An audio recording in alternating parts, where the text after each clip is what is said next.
So today I'm going to discuss the brain, the overall integrated organ that we call brain. And I'm going to try to break it down for you into its fundamental learning and information processing units, namely the neurons, the local integration of those neurons as they work together to process information in circuits, which allows massive parallel processing. And I'm going to give you an example of one of those circuits that runs broadly throughout the brain called the mesocortical limbic dopamine system, DA for dopamine. And then I'm going to look at two critical regions in that mesocortical limbic system. One, the amygdala, that mediates fear learning in all creatures, but we're going to look at it in man principally.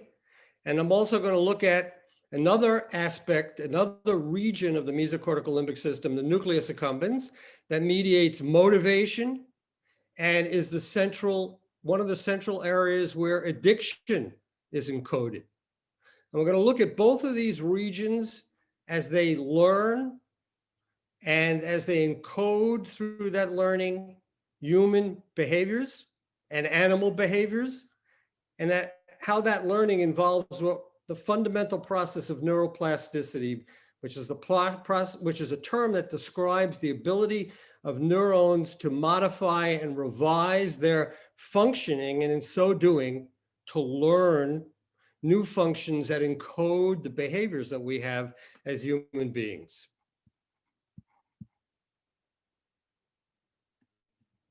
So there is an image of the human brain, a lateral image of the human brain.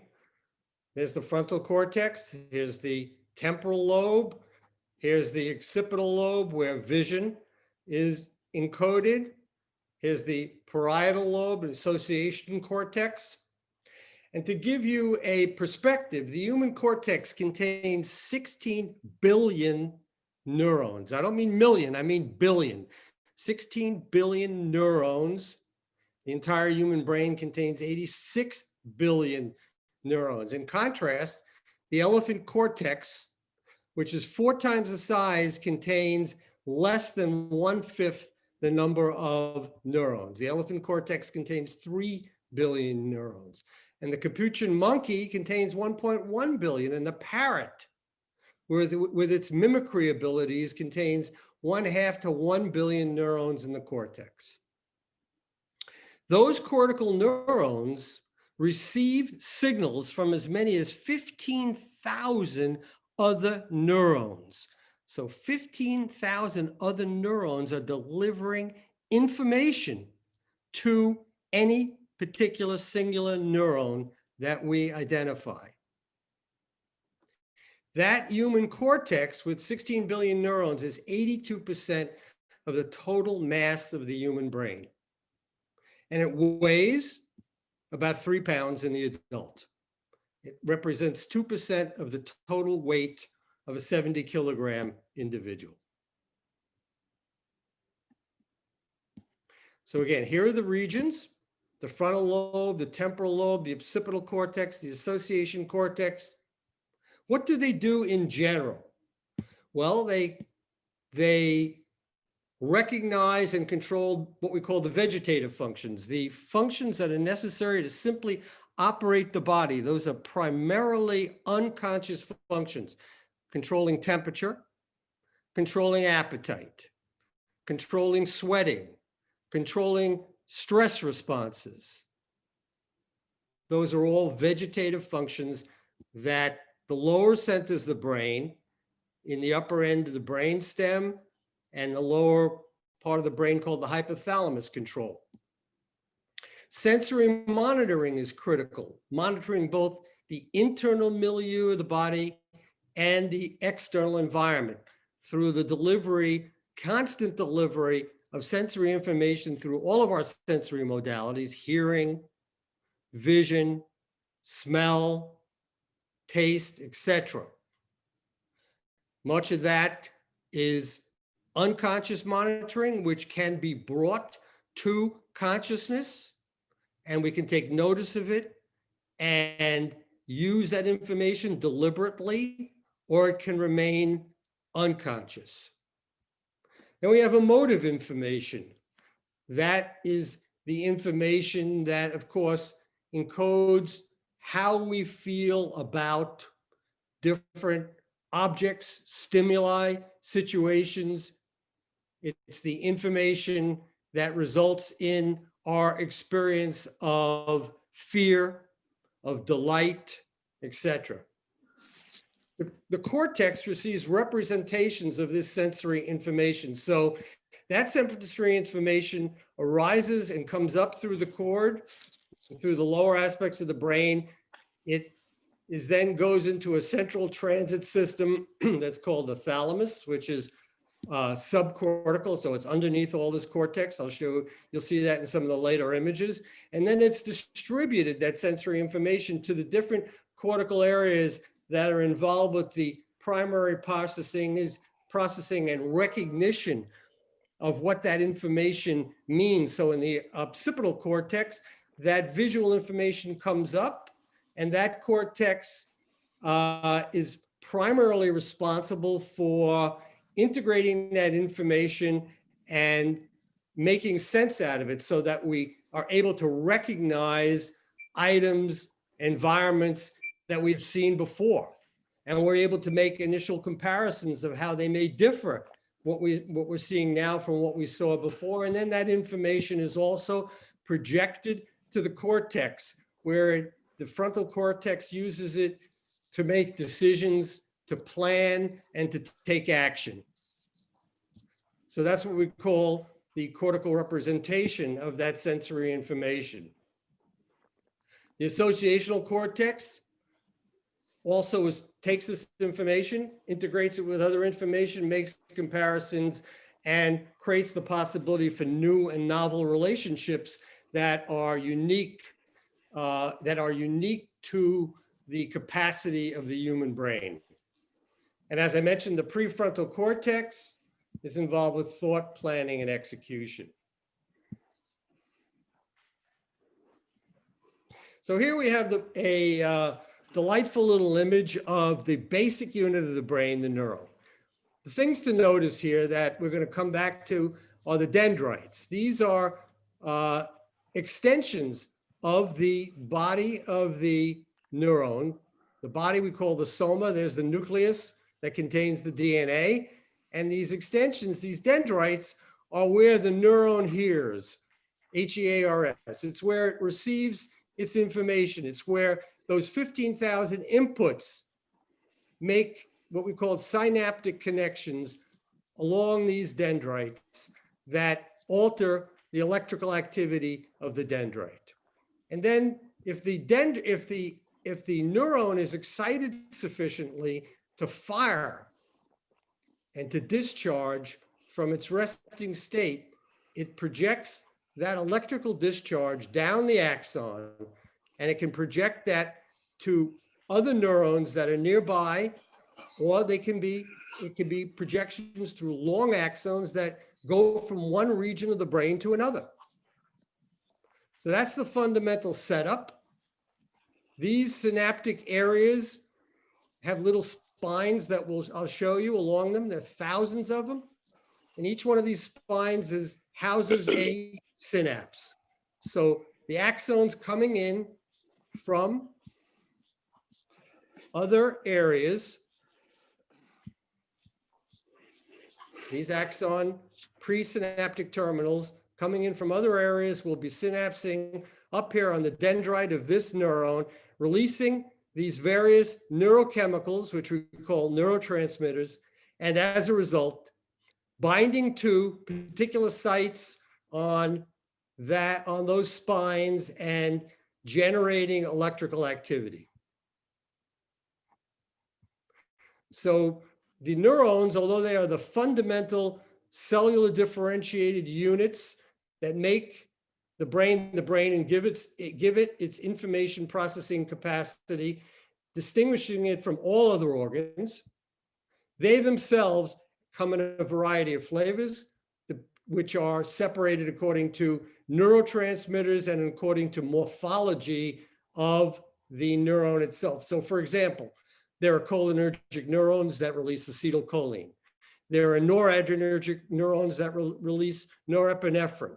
There are glutamatergic neurons that release glutamate. That's the principal excitatory neurotransmitter in the brain. There are inhibitory neurons that release GABA, which is the principal inhibitory neurotransmitter in the brain, and so on and so on. There are dozens and dozens of other modulatory neurotransmitters that have specific functions in different areas of the brain. And so basically we've just reviewed this, the number of connections, the definition of a synapse, and again, to reiterate, the critical functionality of a neuron is achieved by converting chemical signals that are encoded by neurotransmitters that are released at the synapse by the presynaptic site, from the presynaptic site, and released onto the postsynaptic site located on the spines that are on the dendrites of that particular neuron. That converts a chemical signal to an electrical signal. And if the electrical potentials are altered sufficiently to generate an electrical current along the entire dendrite, if that summates at the level of what's called the axon hillock here, it will fire the entire neuron and generate an action potential that runs down the entire neuron all the way to the furthest sites where these axon projections are located, and ultimately release the neurotransmitters that are characteristic of that particular neuron.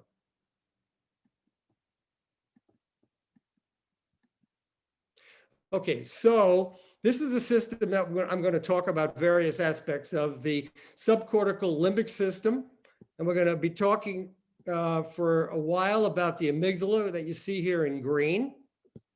So this is an interconnected system that is interconnected by a number of neurotransmitters that are delivered throughout the system to the hippocampus here, to the amygdala, to the hypothalamus, etc. And so here we're looking at the front of the brain, the back of the brain, the cerebellum, the brainstem, the hypothalamus. Here we see the thalamus, which is that way station I talked about where the sensory information comes up into and then gets projected to the other areas of the brain. Now, this is an example of how densely packed the neurons of the brain are. These are the neurons in that hippocampus. So the hippocampus is in blue here. This shows you how highly structured these neurons are in the hippocampus. It has layers of different neurons with different functions. You can see these uniquely different neurons that are carrying different chemicals within them based on the color. And so these are the cell bodies that I talked about, the projections coming out of the cell bodies that you can see. And you can see in different areas, the cell bodies are colored differently.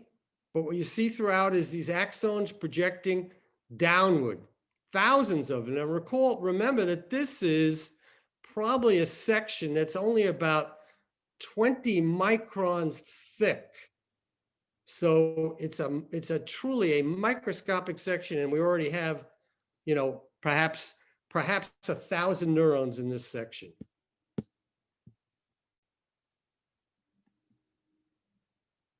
Again, here's that thalamus and the hippocampus.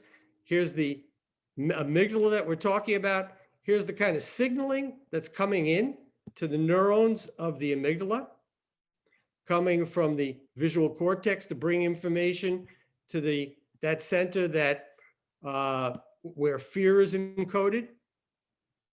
That center, the basolateral amygdala, talks to another area of the amygdala down there, the central amygdala, and that projects signals back out to create the flight or fight reaction, the stress reaction that often is a consequence of fear. So many regions, including the thalamus, are delivering information to the amygdala. So we have the visual cortex delivering it. We have other kind of sensory information coming into it. And then we have information going back out to create behavior.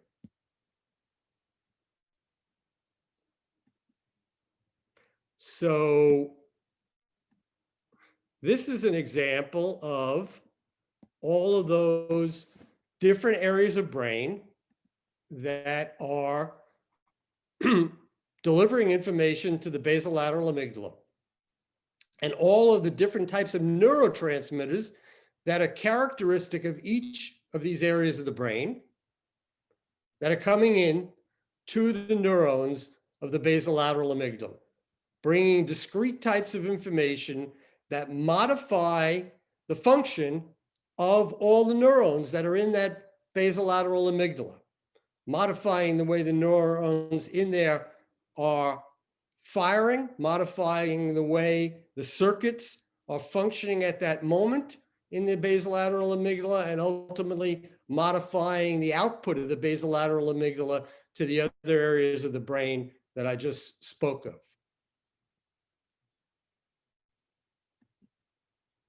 So this is an idea of, this is a schematic of the circuitry within the basolateral amygdala. So we have a principal neuron in green here that releases glutamate to a number of other areas of the brain, for example, to the cortex.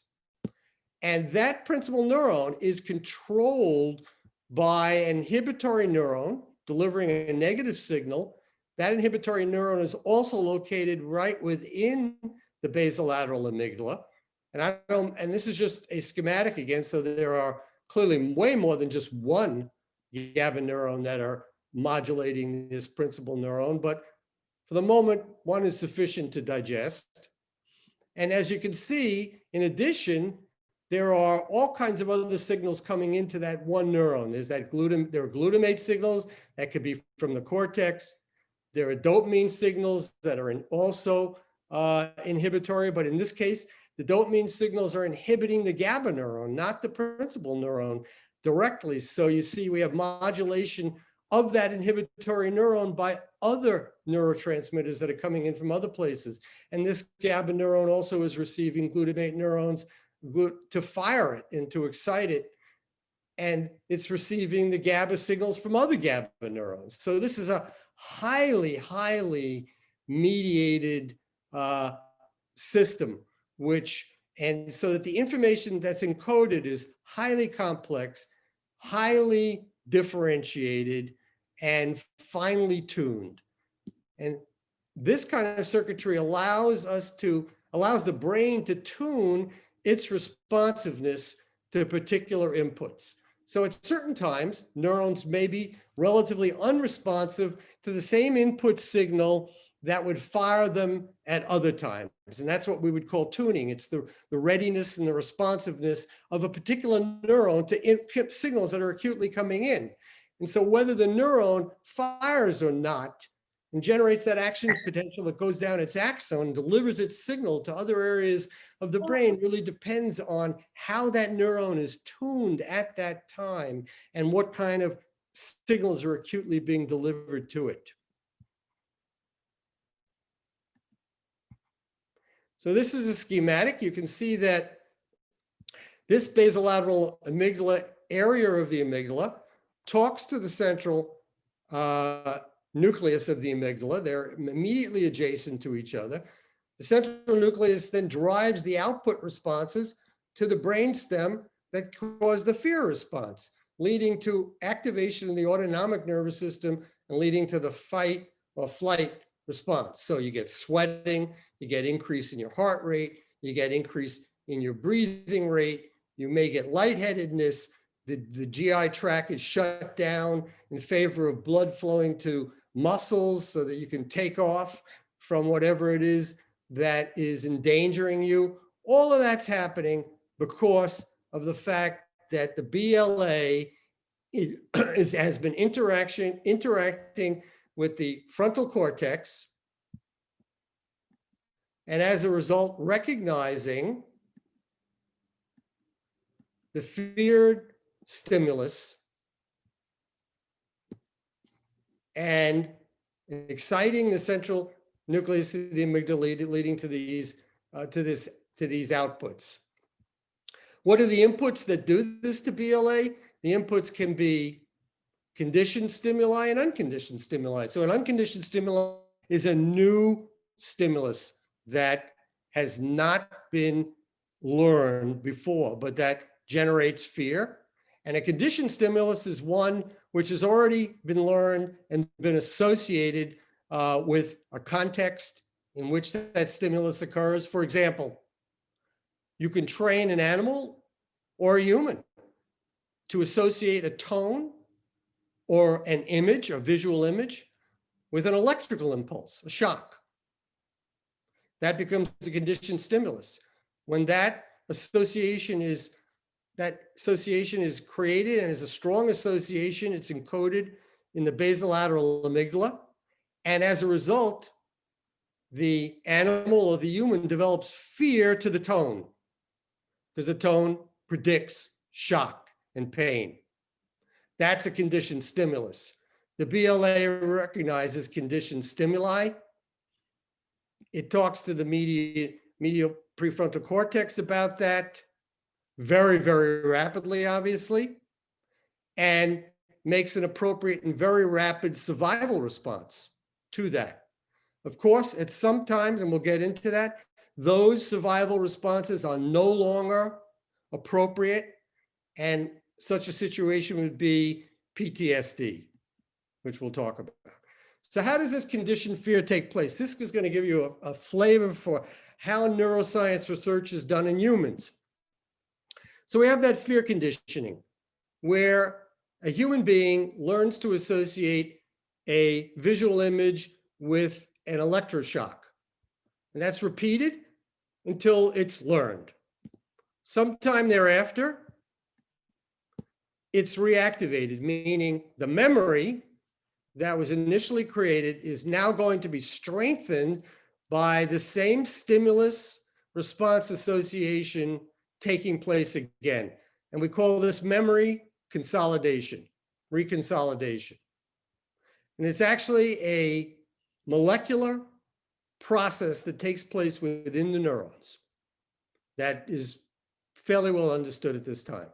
At the time this reconsolidation takes place, if within 10 minutes of the reconsolidation, you extinguish that association of the image and the electric current, compared to trying to extinguish it 6 hours later after reconsolidation, you have very different consequences, because on the next day, day 3, when you retrieve this information by again presenting the image and the electroshock, when you look at the human being who's in a functional magnetic resonance imaging machine and is fully conscious, you see that there's a tremendous increase in blood flow oxygen signal to the amygdala on both sides, which is located here.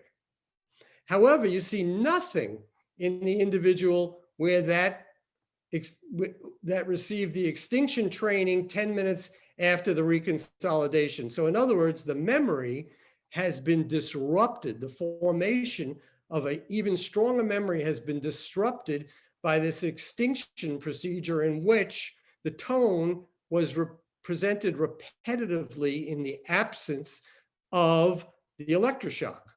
So there's no longer an effective encoding of fear.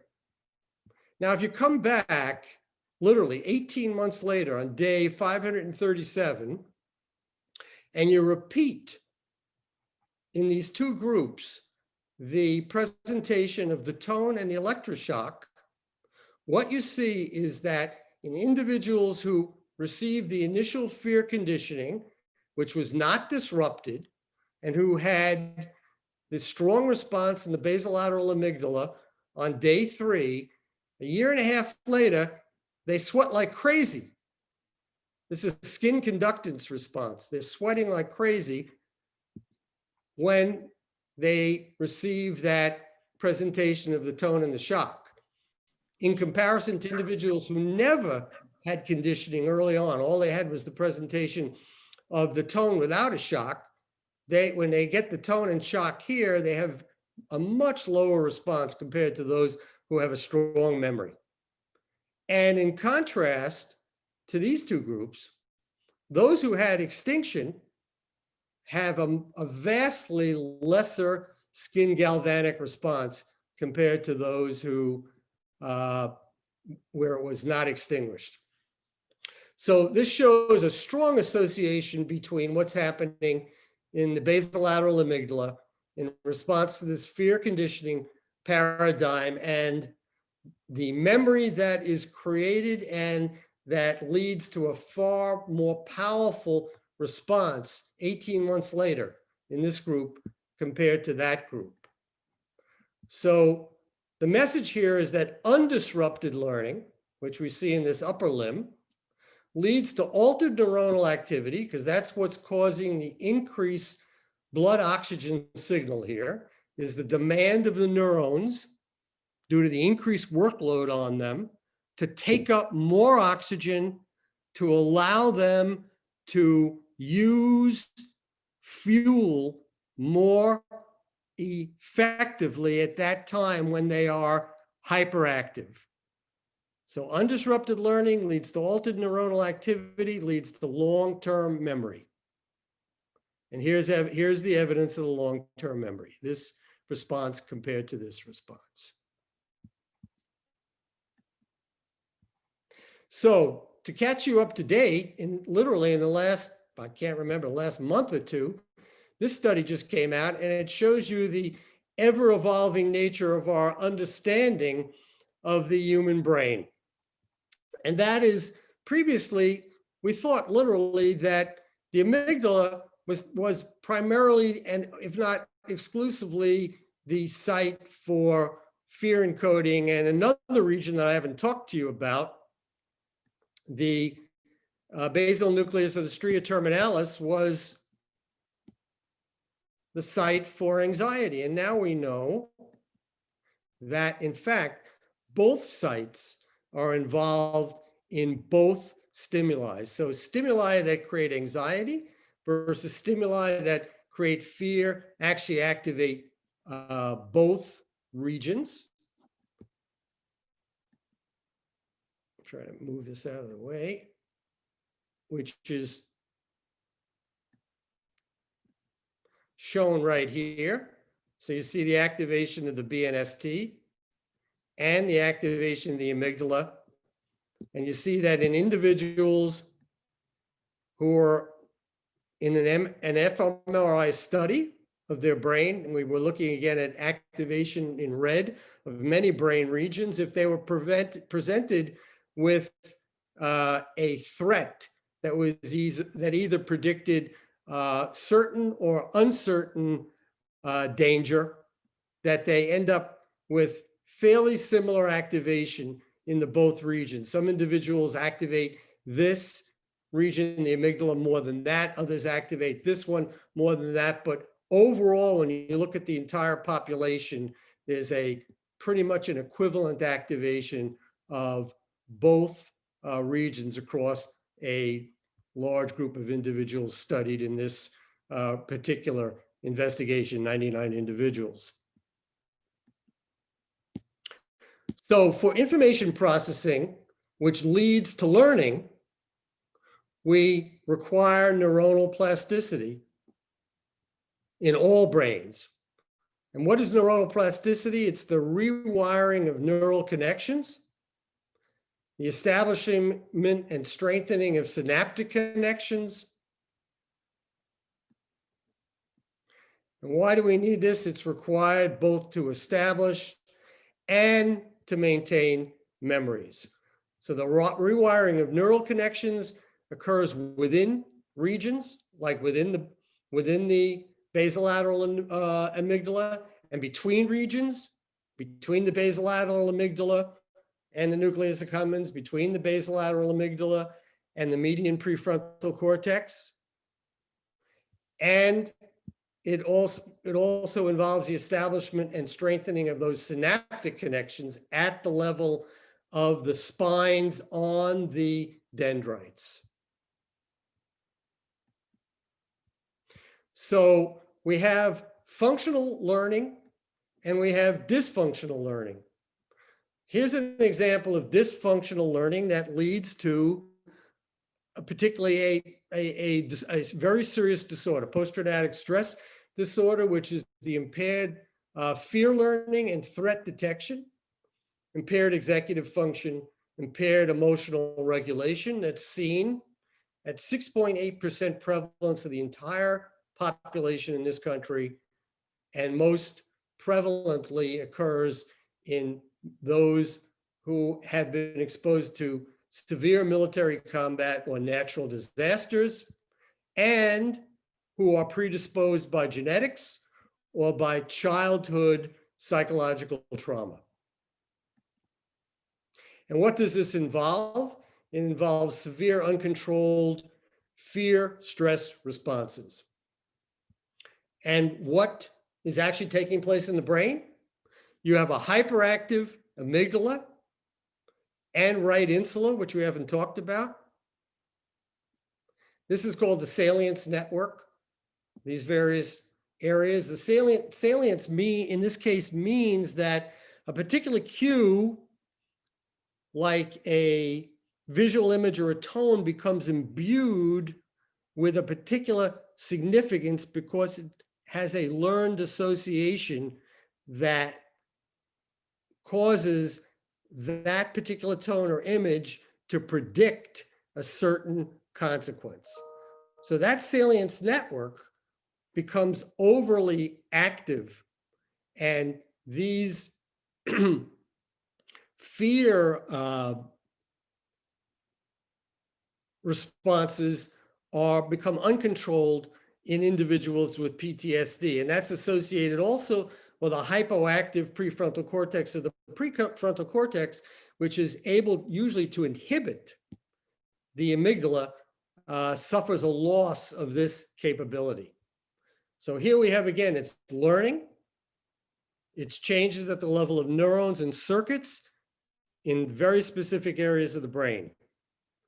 That's leading to dysfunctional learning and a very serious psychological disorder. And here's evidence of it in fMRIs. So just look at these images of the side of the brain: frontal cortex, cerebellum, visual cortex, looked at in reverse here, and with a partial cut into the brain there. Look at the A's. These are hyperactive areas in PTSD, and these are hypoactive areas in PTSD. So we have that executive inhibitory control is underactive, and we have the parts of the insula, and if we will look more deeply at the amygdala, we would also see they're hyperactive. This is not one study. This is a meta-analysis of many, many studies that have been brought together so that we know that there's tremendous consistency in this finding.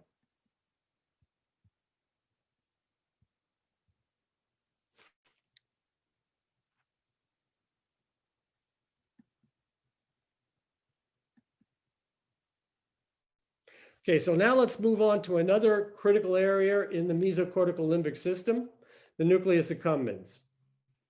Here we have the nucleus accumbens. Here we have the anterior cortex, or the prefrontal cortex. We have the occipital cortex. We have the cerebellum. We have the brainstem. We have the hypothalamus. We have this critical area where many of the dopamine neurons that are projected forward to the nucleus accumbens, to the prefrontal cortex, and to many other areas of the brain, they are all emerge in this area of the midbrain called the ventral tegmental area, VTA.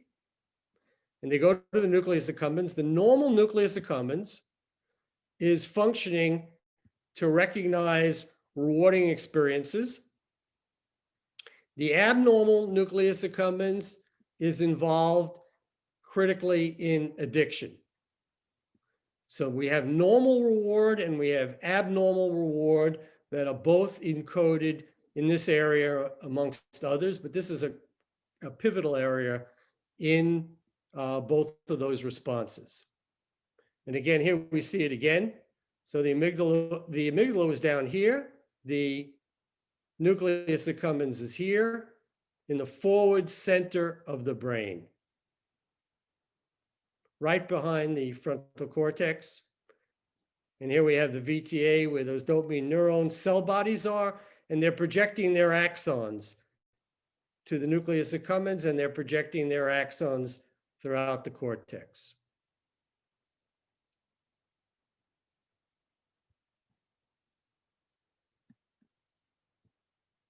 So here you can see in the schematic that nucleus accumbens is actually split into a core and shell area, which have somewhat different functionalities.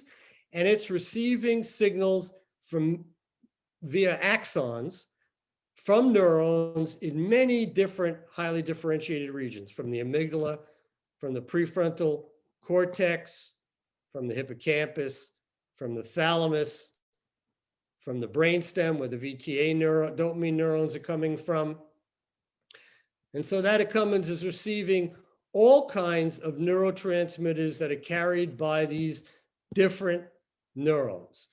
And so here we have an example, a schematic example of the principal neuron that's in the nucleus accumbens. About 90% of the neurons in this area are median spiny neurons. They are inhibitory neurons, and they are regulated by glutamatergic projections, the principal excitatory neurotransmitter releasing its neurotransmitters onto spines that are located along the dendrites of this neuron, of these median spiny neurons. So these would be excitatory neurotransmission, would stimulate the release of inhibitory neurotransmitters downstream from these median spiny neurons. And you also have other inputs. You have localized interneurons that are also inhibitory, that are in this area, that are going to inhibit this same region. You have dopaminergic projections coming from the ventral tegmental area that are going to modulate this. So the net effect in generating sufficiently altered electrical potentials to activate this neuron is a result of the integration of all of these signals that's changing moment to moment.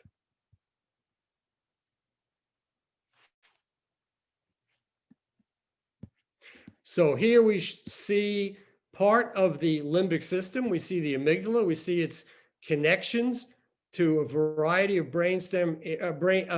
upper brain regions, subcortical brain regions, including the nucleus accumbens here. And we see this, the bimodal function of the nucleus accumbens, the healthy nucleus accumbens, both the core and the shell, leading to adaptive behaviors that are critical for goal-oriented behavior, et cetera. And in contrast, in the individual who has severely disrupted motivation, leading to uncontrolled craving, destructive behavioral consequences, destroyed goals. And these are the effects of drugs, persistent drug exposure on this area of the brain. Now, how does that happen? So here's a bit of information on how that happens. So this is a schematic of the dendrite. And these are those spines that I talked about early in the talk. And these spines are very, very labile. Depending on the stimulation that the neuron is receiving over time, these spines may shrink in size or they may grow in size. And they do that as a result of these skeletal structural elements that control the size and also transport receptors that receive the neurotransmitters to the surface of these spines. So the synapse is a presynaptic area shown here that is, you can think of as a cap over the spine, which is this postsynaptic area. And the spine contains these receptors that are shown here. And the particular receptors that are there are a function of the activity over time of the neuron. So if the neuron becomes less and less active, there are less excitatory receptors to receive excitatory information on these spines, and the spines shrink in size. You see this change in the electrical activity of the neuron. So the electrical activity of these receptors, which are called AMPA receptors that receive the glutamate, the principal excitatory neurotransmitter in the brain. They can be potentiated when you have more receptors, or they can be depressed, shown in red, when you have less receptors. So those are two electrical tracings that indicate the potentiation of the neuron versus the depression of the neuron as a result of altering the number of receptors. And not only are the number of receptors in this postsynaptic area on the spine, not only are the number altered, but the actual type of the receptors changes. And so, for example, these AMPA receptors, which receive glutamate crossing the synaptic cleft or space, these AMPA receptors come in many different flavors, and they transmit ions through the membrane, down through the core of the receptor, and they lead to localized depolarization of the membrane, which, if it sums sufficiently, will generate an electrical impulse that runs down the dendrite to the cell body. They can also result in the intake of calcium, which is a very powerful neurotransmitter, and only certain types of these AMPA receptors are able to transmit calcium in comparison to sodium. The type of AMPA receptor will change with the stimulation paradigm. So if an animal learns to take cocaine and it presses a bar in response to a cue light that predicts that when the lever is pressed, the animal will receive cocaine. And it learns that that cue light prediction is reliable. So that means that cue light becomes endowed, becomes a salient stimulus in its own right, because it's able to predict something, the receipt of cocaine. When that happens over 6-hour intervals of exposure for a number of weeks, you actually begin to see that the receptor composition of the synaptic, of the postsynaptic side of these median spiny neurons in the nucleus accumbens is altered. And you have the expression of these receptors, which reflects the activation of DNA that's encoding the templates necessary to synthesize, for the neuron to synthesize the proteins that are specific to this receptor. So this receptor, like all receptors, is a complex protein, in this case, composed of 5 different subunits. Several of the subunits that are critical for the intake of calcium across the membrane are specifically generated from DNA that is activated when these neurons receive the high level of cocaine stimulation for a chronic period of time. And as a result of having these kinds of receptors in the postsynaptic space, what you see is that the animal, given 6-hour access every day to the cocaine, will, over a matter of several months, will take increasing amounts of cocaine. It will just take more and more and more cocaine. If you prevent the function of these receptors with an antagonist that is specific for this kind of AMPA receptor and not for any other types of AMPA receptor, not for this type of AMPA receptor, right? If you block this one, so that would be with this antagonist that you see is not listed here, you will stop that behavior of the animal continuing to take increasing amounts of cocaine. So this is an example of the neuroplasticity, the disruptive neuroplasticity that results in dysfunctional learning, wherein the behavioral preference for cocaine supervenes on top of any other behavior. And the animal would prefer to get cocaine than do anything else.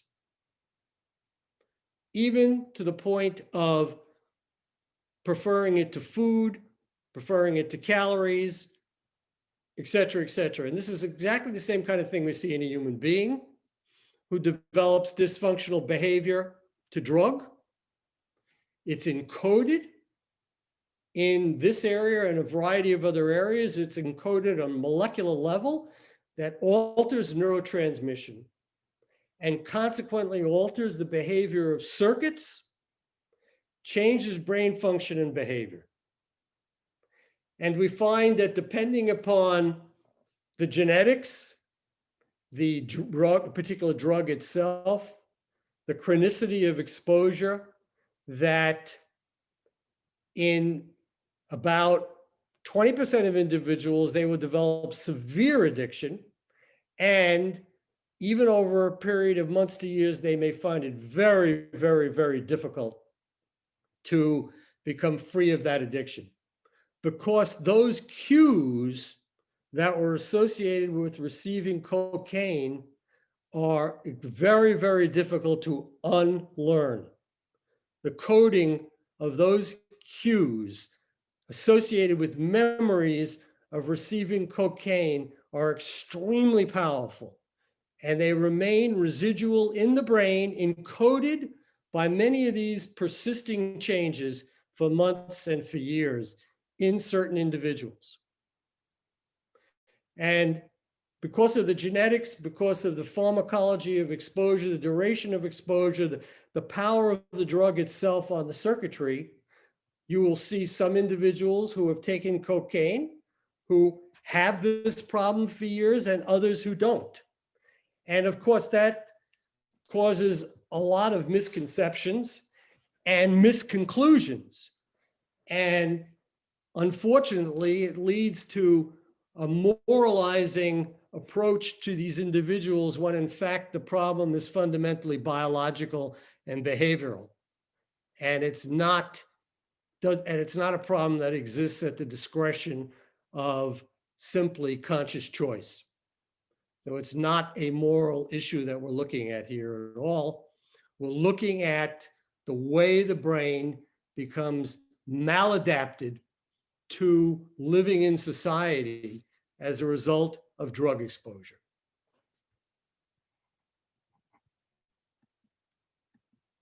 So Sorry, I couldn't quite hear you. Could you please repeat what you said?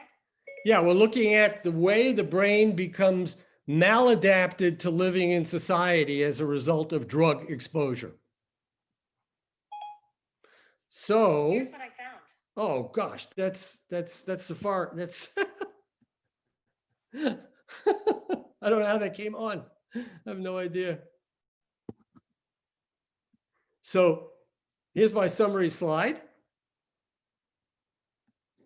Learning depends on fundamental molecular mechanisms that govern synaptic neuroplasticity. The determinants, the framework determinants of this learning are the interaction between genetics and the environment. One of the critical environmental factors would be stress, another would be drug exposure. Another would be trauma, such as psychological trauma at early age, etc. So what we see is there are multimodal environmental inputs to the brain that lead to either functional or dysfunctional learning.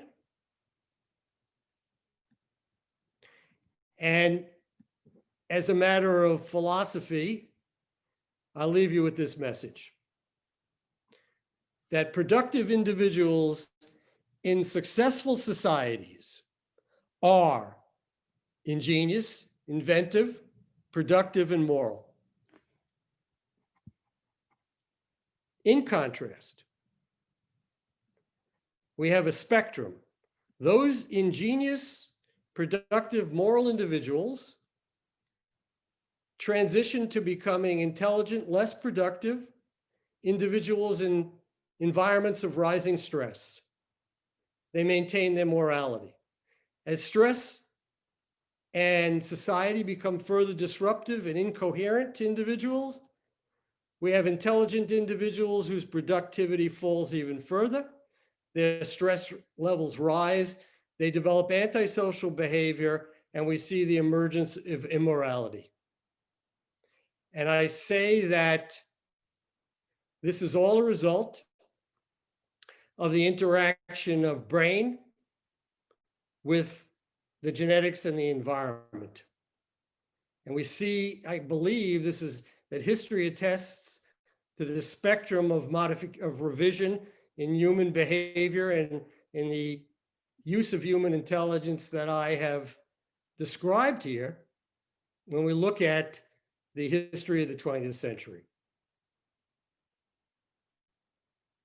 So I'll leave you with that message, which is where I take my brain science to, my understanding of brain science. Ultimately, where it's important is in our understanding of how we can better promote healthy minds and healthy societies. I'll take your questions. Thank you very much. That was very thought-provoking. I want to ask you, and I just listened to your comments, where does that stand when one looks at the concept of free will?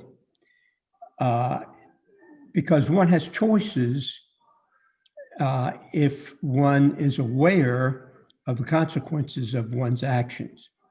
So this is philosophical, but can you comment on that?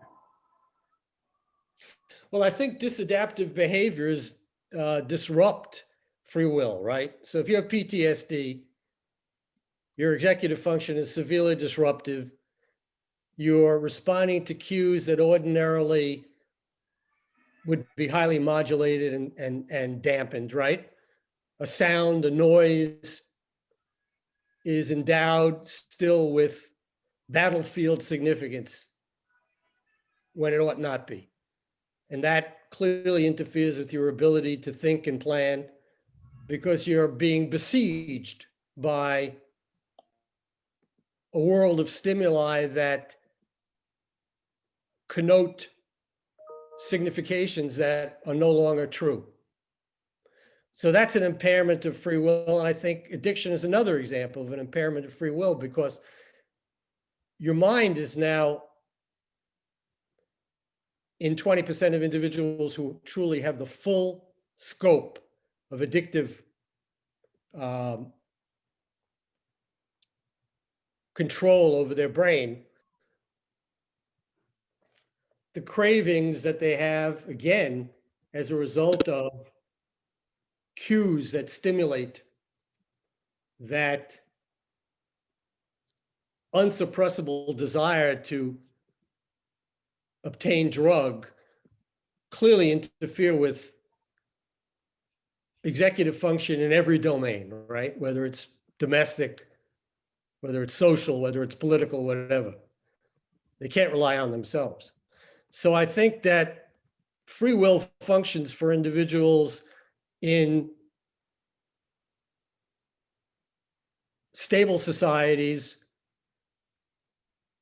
where individuals have not been exposed to brain disruptive conditions or are not being exposed to brain disruptive conditions. That's how I would think what I've described today applies to your question. Does that answer you? Yes, thank you very much. Thank you. I still welcome other questions, but I'll just jump in. Is there a moment when the behavior is not quite completely learned yet, and there's room for moral decisions at that moment, as the person goes into the abyss of full-blown addiction? Yeah, it's clearly a process, right? And the rapidity with which the process takes hold differs for different individuals. Some individuals who are exposed to amphetamine even one time will develop craving. It's quite remarkable.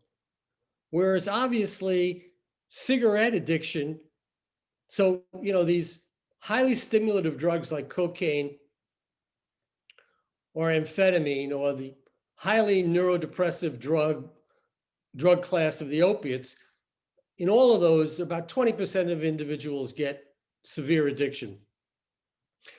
In contrast, cigarette smoking results in addiction in about 30 to 50% of people.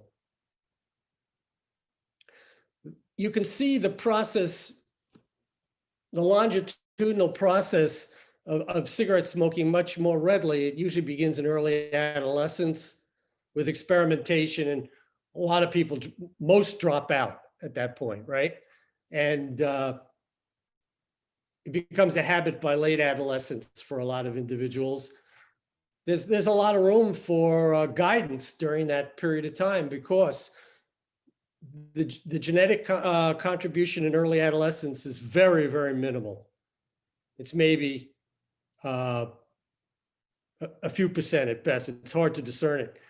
Whereas the genetic contribution to initiation that results in stable habit, is on the order of perhaps 30 to 50% by late adolescence. So there's a lot of room for environmental intervention early on. So that's the case with smoking. In contrast, when you want to relieve yourself of smoking because you fully recognize that it's destructive to you and those around you, and you're from it because perhaps you already have chronic obstructive pulmonary disease, only about 5 to 10% of individuals who seek to quit with the best quitting conditions of psychological therapy and medication will be successful after a year. So there, you can see the contrast. They're receiving the best guidance. Their minds are attuned to eliminating this habit. They fully know how destructive it is, and yet 90% of them relapse. So so at different times, these learned behaviors have different control over our behavior. Depending on the depth of change in the neural circuitry, which is controlled by the genetics of the individual, right? That determines just how those neurons are going to respond to these stimuli and whether they're going to be able to reverse these stimuli, the effect of these stimuli. Well, I want to thank you, Doctor, for really for outstanding preparation and the seriousness with which you took this presentation and the effort you obviously put into it, and really enhanced our understanding. And certainly your own understanding of it is certainly a testament to the human brain as well, and how much information one can achieve over a lifetime of study. I want to thank you for that. And certainly when we look at all these processes, we say two things. Number one, we say, Marabu Masech Hashem, how wonderful your deeds are, oh God, how the wonders of the human brain. And also we say, Shnatan Lechachmat Tov Bnei Adam, we say that God has endowed the human being with tremendous wisdom, that's an endowment from God, to be able to understand and begin to understand some of these processes. So thank you for all of that. We do want to encourage folks to continue to think about this series, and whether we might be able to continue the series for others. I know we have some very qualified individuals on this call who might be able to contribute and continue this series, and we welcome other input as well. As far as other learning goes on at the Anshei Sphard Beth with Congratation, I want to remind everyone that this Wednesday night we also have class on liturgy. We'll be talking about the Shema, the Amida, and Brachos of the next 3 weeks on Wednesday nights at 8 o'clock. So please join us for that as well. Thank you so much, Dr. Sherwood. Can't thank you enough. It was really an amazing presentation. Thank you for letting us into your world and your research. Thank you so much. Okay, thank you very much. I hope everybody enjoyed themselves and has a good day. And Thank you. I hope that you have great success with the further developing this series. Good afternoon. Can you just comment on one more thing? Yes. Yes, Doctor, one more thing. The rising stress. So could you just repeat, how does the stress lead to the change in the brain? Where does that, how does that work? Well, okay, so I'm trying to figure out where to pick this thread up. So, well, okay, so I guess we have to unpack the word stress, right?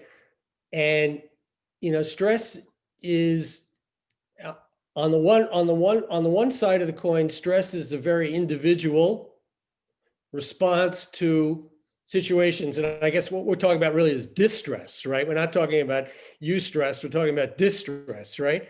And so that's a very individual response. But on the other hand, there's also vast number of human beings who respond to similar distressful stimuli, right? So that's where it becomes a social problem, right?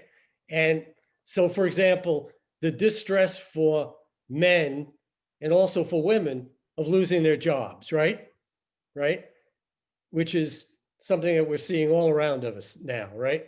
And what that does to individuals when they wake in the morning and they can't figure out what to do with themselves and they experience lots of negative internal imaging, right? That ramifies with the worst that they might think of themselves, right?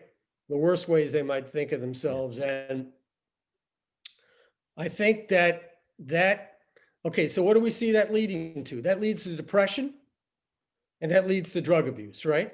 Because we know that the data show right here and now in the United States that the opiate epidemic is just getting worse and worse associated with this surge of unemployment, right? And so are a variety of other very serious mental dysfunctions like depression and anxiety disorders, right? So Yes. What I think is happening is that particularly in individuals who are prone to addictive disorders and to depressive disorders, this stress has severe consequences. And for other individuals who haven't previously had a run-in with those kinds of disorders, it may bring it on for the first time. So why is that? Well, I mean, it's, depression, the genetics of depression show that a very, very high determination genetically for depression. So, the depressed brain has a lot of differences in its functions, in the way it responds to stimuli. And when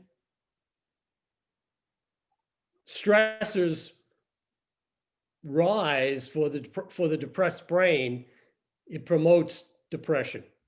It promotes the behavior coming back on, right? So I think that's a perfect interaction between genetics and the environment, right? Where the genetics are sitting there, changing the way neurons function. And when you stress that neural system, then you get abnormal behaviors. Now, where that happens exactly, I can't answer that. That's not my, I don't have sufficient expertise in depression neurobiology to tell you where that is, but we do know, for example, in my own research, I didn't want to get into my research, but I'll just touch this because it does touch upon what you asked directly. So I have 3 papers, one that just came out about a week ago in a major journal and was preceded by a model I developed in my laboratory in about 2013 and 2015. And what we show is that in an animal that learns to press a lever to get nicotine, to get IV nicotine, right?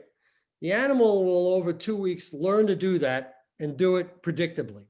So it lives in a chamber where it can do that, and it'll take a certain amount of nicotine, press the bar for a certain amount of nicotine, a certain number of hours a day, and get a certain amount. And it just becomes very consistent. If you then take that animal, just like a human being, and you get them to abstain from that, meaning we just take them out of the cage, they can't get it, right? They don't unlearn the behavior, they just can't do it.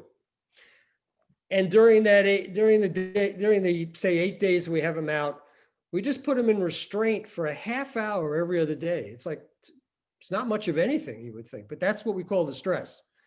Just restrain them in a cylindrical tube for a half hour. Otherwise, they're free every other day. Then we put them back in their chamber where they can tell us how much they want nicotine. Well, their desire for nicotine goes up by 50%.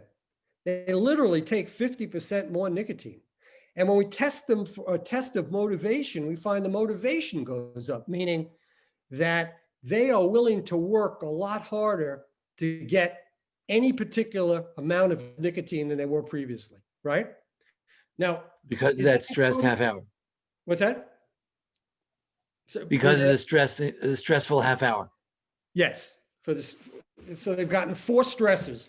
On day 1, 3, 5, and 7, they got a half hour of stress each day. That's it. We test them 24 hours after the last stress, right? So it's not an acute effect of stress. And we know if we only give them 2 stress sessions instead of 4, it doesn't happen. So it has to be chronic repetitive stress, right?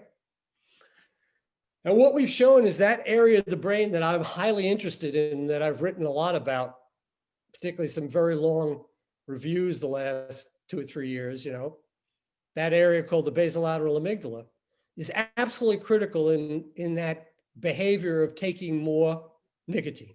Meaning, if you turn that area off in the brain acutely, they just don't take more nicotine. They just take what they had taken previously. It's as if they never had been exposed to stress.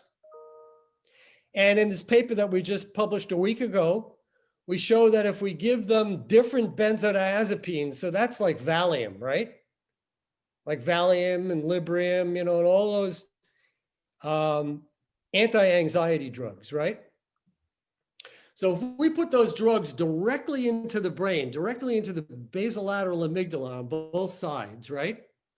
Where it can't get to any other place in the brain. just there. We put a tiny, tiny amount, it's like a tenth of a droplet in volume, right? And we put that in 15 minutes before we ask them to tell us how much they want that drug, right? So they got the stress every other day, everything. That's that 24 hours after the last stress. We inject this in the brain before we put them back in, and they do not take the increased amount of nicotine. So what that tells us is that it's that basolateral amygdala circuitry is hyperactive. And if we can tune it down by enhancing the local activity within the basolateral amygdala of the inhibitory neurons, right? So these Valium-like compounds, they only work when the inhibitory neurons are releasing their natural inhibitory neurotransmitter locally, GABA. They have to be releasing that, right? Because these benzodiazepines like Valium work where that GABA binds, right? On the other side of the synapse, right? So there's these GABA receptors called GABA A receptors, right? And when I put in those benzodiazepines in the BLA, it binds to these GABA A receptors, and by itself, it does nothing. But what it does is amplify the signal of the GABA that activates those receptors. Am I making sense? It's a facilitator. These compounds I put in are facilitators. They do nothing by themselves, but they amplify the ion flow through the GABA A receptor that is induced by the GABA that's released from the inhibitory neurons. And where is this happening? So the inhibitory neuron is releasing this GABA to turn off those principal neurons that are projecting to the nucleus accumbens. That's what's going on. And it's those principal neurons projecting from the basolateral amygdala to the nucleus accumbens that are exciting those neurons in the nucleus accumbens. And that is what is resulting in the enhanced behavior. So it's all neuroelectrochemistry. It's all neuroelectrochemistry. And the stress has, in a way that we don't fully understand yet, has changed the circuitry in the basolateral amygdala. And we can flip it back by putting in these anti-anxiety drugs right in there, right? And the search now is, can we get an anti-anxiety drug which is not sedating, right? That's what we need. We need one that's not sedating, that doesn't knock people out, that doesn't impair their motor function. And it turns out that we tested, in this paper I just published, we tested a very novel one of these drugs that binds to a unique and different molecular site on this GABA A receptor than any of the heretofore used and accepted and available worldwide drugs like Valium, of which there are about 10 of them. This is a unique new compound that was published by one of my collaborators about 1.5 years ago.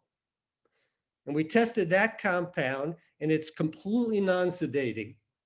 And it's every bit as effective as these other benzodiazepines. So, the take-home message is that this might be, it needs to have an enormous amount, probably 3 to 5 years of human testing, way to reduce the likelihood that stress is going to cause relapse to smoking, right? So even though the circuitry may not be reversed, the consequence of that disordered circuitry is reversed. If I may note something else, you're really suggesting a whole social kind of an idea, which is that if you could reduce the stress in society by providing, stable jobs and a good society that people could live, whether through charity, through getting better jobs, whether various things, then you could have a more moral society. So actually, by acting morally toward our fellow, we create a more moral society. Yeah, I think that's absolutely true, at many different levels, right? I mean, people feel it. I mean, it registers cognitively and emotionally, right? people feel the caring and the goodness that's being delivered to them. And if their brain is working well, eventually at some level, they progressively recognize what's happening, right?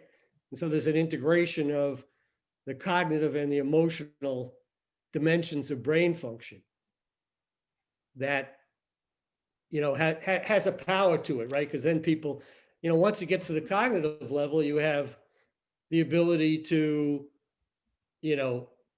take action on it, right? Take specific action on it, right? Which potentially means people can become influencers with regard to the positive that they've experienced, right? When they can take executive action, right?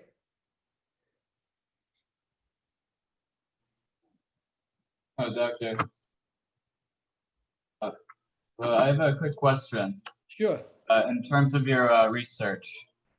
So I don't remember when I saw this. This must have been a while ago, but I think I saw somewhere that talking about how animals in the wild, they're not as addictive to drugs as animals that were in captivity. So I'm just curious, like, does your research find any correlation between animals in the wild and animals in captivity in terms of?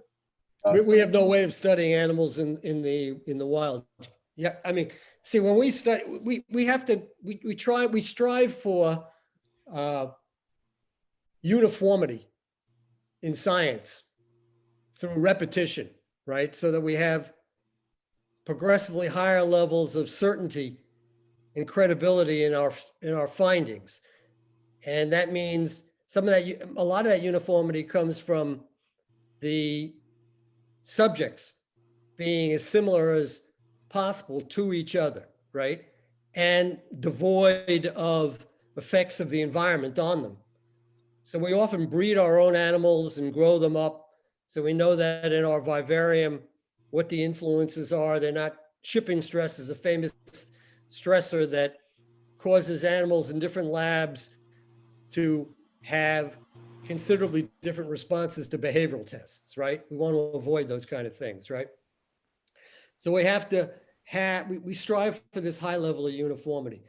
And in fact, a lot of the work we're doing also involves inbred strains of animals, so that every single animal that's tested is from a particular strain is identical to every other animal. Oh, I see. They all have identical genetics, identical, absolutely identical. They're completely inbred after 20 generations. So it's like testing the same human being 20 different times, right?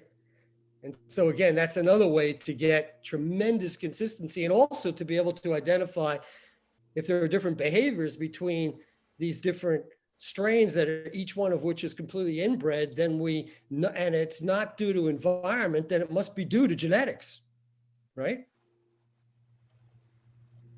So it's a way to begin to, when you look, if you sequence the genes of these animals, you can identify through various mathematical techniques the association between specific alterations in the gene and the difference in the behavior that you see in that strain compared to others. All right. Well, thank you so much for your time, for your effort, and your expertise. We thank you. Thank you again. Thanks for each one of you for joining us, and join us again. Hopefully we'll continue with this series and others. Thank you. Okay, good afternoon, everyone.